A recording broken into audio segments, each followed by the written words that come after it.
Hello, সবাই কেমন আছেন? আশা করি ভীষণ ভালো আছেন। আজকে কিছু বিষয় শেয়ার করার জন্য আমি এসেছি। আজকে আপনাদের আসলে গান করে শোনাবো না কিংবা হচ্ছে মিউজিক করে কিংবা কোনো গিটার-ফিটার বাজিয়ে এগুলো শোনাবো না। আমি কথা বলতে আসলাম যে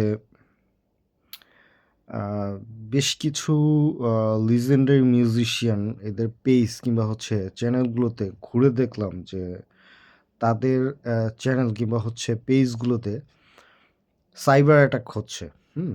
তো আ তারা হচ্ছে এই কিছু বট টাইপের আইডি এরা গিয়ে সাইবার বুলিং করছে কিংবা হচ্ছে পোক করছে। যেটা না সেটা অ্যাকচুয়ালি বলার চেষ্টা করছে। সো এটাতে আ আমার যারা সিনিয়র মিউজিশিয়ান আছেন কিংবা যারা মিউজিশিয়ান আছেন না কেন তারা অনেকেই চিন্তিত।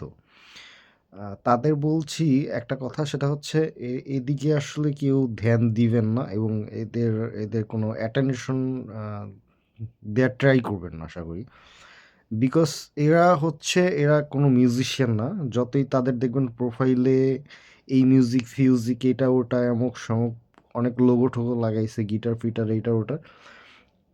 অরিজিনালি এরা হচ্ছে মিউজিশিয়ান না, হ্যাঁ? মিউজিশিয়ান যদি হতো তারা এসে মিউজিকের মধ্যে মিউজিক বুঝুক কিংবা না বুঝুক, গান বুঝুক কিংবা না বুঝুক, সেখানে এসে গালিগালাজ কিংবা এগুলো কখনো তাদের করার কথা ছিল না। কিংবা একজন মিউজিশিয়ান কিংবা সিঙ্গার তার এই টাইমটা নেই যে সে কোনো আ কোনো মিউজিশিয়ান কিংবা সিঙ্গারের পেইজে গিয়ে হচ্ছে সে উল্টাপাল্টা সাইবার বুলিং করবে, এরকম কিছু। সো এদের লক্ষ্য দিবেন না। বাংলাদেশে বেশ কয়েক বছর আগের থেকেই প্ল্যান চলছে যে মিউজিশিয়ানদের হচ্ছে পোক করলে কিংবা হচ্ছে আ তাদের পেইজে গিয়ে সাইবার বুলিং করলে এগুলো করলে হচ্ছে তারা আসলে মিউজিকটা অফ করে দিবে। কারণ মিউজিশিয়ান যারা আছে কিংবা আর্টিস্ট যারা আছে তারা আবার এই ধরনের এই যে সাইবার বুলিং, পোক-টোক এগুলো দেখলেই মাইন্ড করে। সো এই উইক পয়েন্টটাকে তারা হচ্ছে টার্গেট করে এই ধরনের আ এক্টিভিটিস তারা করছে। সো এদের প্রতি অ্যাটেনশন না দিয়ে আপনি আপনার নতুন সৃষ্টির দিকে মন দেন। ঠিক আছে? এটাই বেটার হবে। সো ধন্যবাদ। আবার কথা হবে।